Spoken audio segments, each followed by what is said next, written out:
আবার আমি চলে এসেছি WBSSC গ্রুপ সি এবং গ্রুপ ডির যে প্র্যাকটিস টেস্ট করাচ্ছি।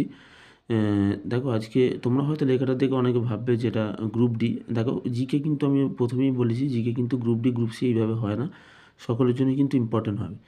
চলো আজকে আমরা 11 নম্বর সেট করবো। এর আগে 10টা সেট আছে, তোমরা যদি চাও তো দেখে নিতে পারো। অবশ্যই 10টা সেটকে কিন্তু দেখবে, চ্যানেলে গিয়ে অবশ্যই 10টাকে কিন্তু দেখে নেবে। দেখো আজকে 1 নম্বর কোশ্চেন যেটা আছে, 1 নম্বর কোশ্চেন হচ্ছে ভারতের সংবিধানে কততম অধ্যায়ে নাগরিকত্ব মানে সিটিজেনশিপ এই সম্পর্কে আলোচনা করা হয়েছে। এটা যদি দেখো দ্বিতীয় অধ্যায়, তোমরা যদি 5 থেকে 11 দেখো, 11 নম্বর ধারা কিন্তু বলা হয়েছে মৌলিক নাগরিকত্ব। এবার দেখো, এবার 2 নম্বর কোশ্চেন, মেয়ে তো কোনটি ভারতে একটা শুল্কমুক্ত বন্দর। দেখো শুল্কমুক্ত বন্দর খুবই পরে কোশ্চেনটা কান্ডালা হয়ে যাবে। এর বর্তমান নাম একটা কিন্তু হয়েছে, বর্তমান নাম হচ্ছে দীনদয়াল বন্দর।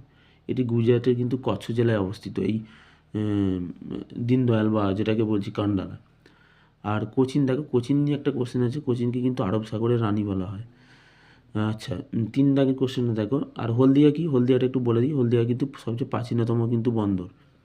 গঙ্গা নদীর সক্রিয় বদ্বীপ ভারতে এই স্থানে রয়েছে। গঙ্গা নদীর সক্রিয় বদ্বীপ মানে জিজ্ঞাসা করা হয়েছে যে কোন স্থানে আছে। এটা কিন্তু আছে 3 দাগের কোশ্চেনটা যদি দেখো, অপশান বি আছে সুন্দরবন অঞ্চলে। সুন্দরবন নিয়ে কিন্তু অনেক সময় কোশ্চেন আসে। সুন্দরবন যেমন ওয়ার্ল্ড হেরিটেজ সাইটের তকমা পেয়েছে 1987 সালে। সুন্দরবনে বুঝতেই পারছো কী জন্য পেয়েছে ওয়ার্ল্ড হেরিটেজ সাইটের তকমাটা, কী জন্য পেয়েছে না, এখানে সুন্দরী গাছের জন্য। এই সমস্ত কোশ্চেন পড়ে এখানে কিন্তু এখান থেকে। আর নেক্সট দেখো, কোন সংসদীয় committee matters of procedure and contact of business বিবেচনা করা হয়, মানে কোন সংসদীয় কমিটি।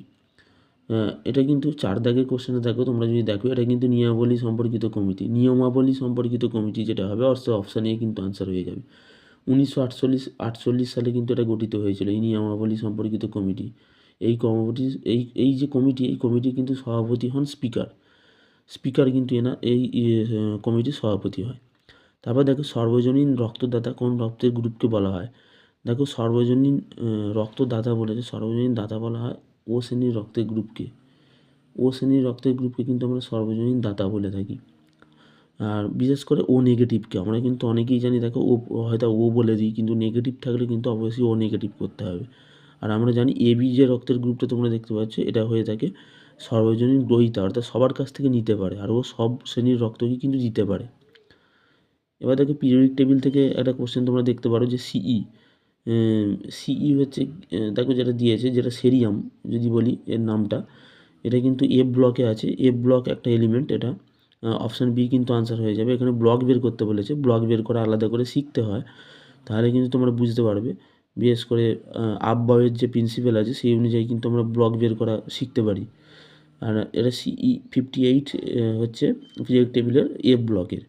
তোমরা যদি দেখো, দেখবে সবার জন্য ভাগ করা হয়েছে। এস ব্লক এলিমেন্ট 1 থেকে 18 পর্যন্ত যে গ্রুপ আছে, সব গ্রুপগুলিকেই কিন্তু দেখবে প্রতিটা, তোমরা যদি দেখো গুগলেও পেয়ে যাবে এবং 9, 10 বইয়েতেও পেয়ে যাবে যে পিরিয়ডিক টেবিলটা, সেটা যদি দেখো, সাধারণত আধুনিক যে টেবিল আমি বলছি, আধুনিক টেবিল কিন্তু বিজ্ঞানী মোসলের দেয়া, মেন্ডেলিফের কিন্তু দেয়া নয়। দেখো পিরিয়ডিক টেবিলের জনক আমরা কিন্তু বলি মেন্ডেলিফকে, এটাও কিন্তু মনে রাখবে। যেমন মেন্ডেল বংশগতির জনক, কিন্তু পিরিয়ডিক টেবিলের জনক হচ্ছে মেন্ডেলিফ। আর এই মেন্ডেলিভের টেবিলটাকে তোমাদের কিন্তু খুব ভালোভাবে করতে হবে। সেখানে কিন্তু তোমরা ব্লক পেয়ে যাবে যে কোন গ্রুপটা কোন ব্লকের মধ্যে পড়ছে। তারপর দেখো, MAC অপারেটিং সিস্টেম কার দ্বারা তৈরি। MAC Mac operating system.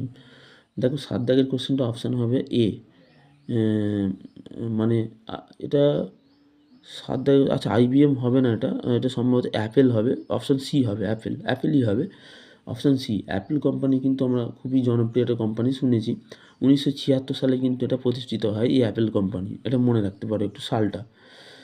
Apple নিয়ে আর কিছু করার দরকার নেই। পশ্চিমবঙ্গে মোট কতগুলি মিউনিসিপ্যাল কর্পোরেশন আছে। 8 দাগের কোশ্চেন দেখো, মোট 7টি কিন্তু মিউনিসিপ্যাল কর্পোরেশন আছে। আমি যদি নামটা বলি, এই 7টা কলকাতা আছে, হাওড়া, চন্দননগর। 3টে হলো শিলিগুড়ি আছে এবং আসাম এবং দুর্গাপুর, বিধাননগর। এই 7টা কিন্তু মিউনিসিপ্যাল কর্পোরেশন আছে। আচ্ছা, প্রথম কোন ভারতীয় ম্যাগসেসে পুরস্কার পান।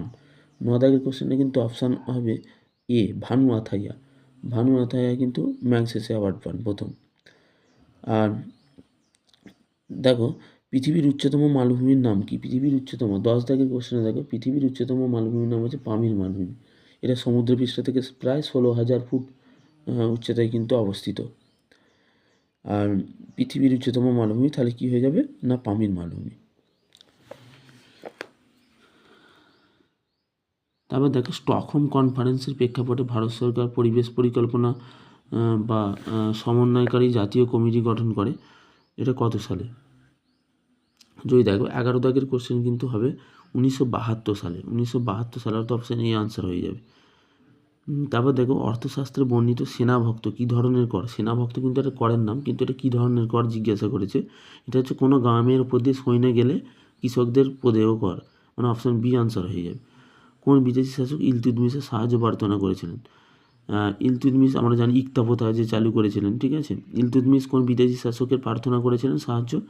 না 13 দাগের কোশ্চেনটা হবে অপশান বি, মানে বঙ্গবরণী। ইনি কিন্তু ইলতুৎমিশ সাহায্য প্রার্থনা করেনি, মানে ইলতুৎমিশের সাহায্য প্রার্থনা ইনি করেছিলেন, ঠিক আছে। এই বঙ্গবরণী ইনি কিন্তু কেন সাহায্য প্রার্থনা করেছিলেন জানো? এরা বিশেষ করে যখন চেঙ্গিস খা আক্রমণ করে তখন কিন্তু আক্রমণে ভীত হয়ে কিন্তু ইলতুৎমিশের সাহায্য চেয়েছিলেন।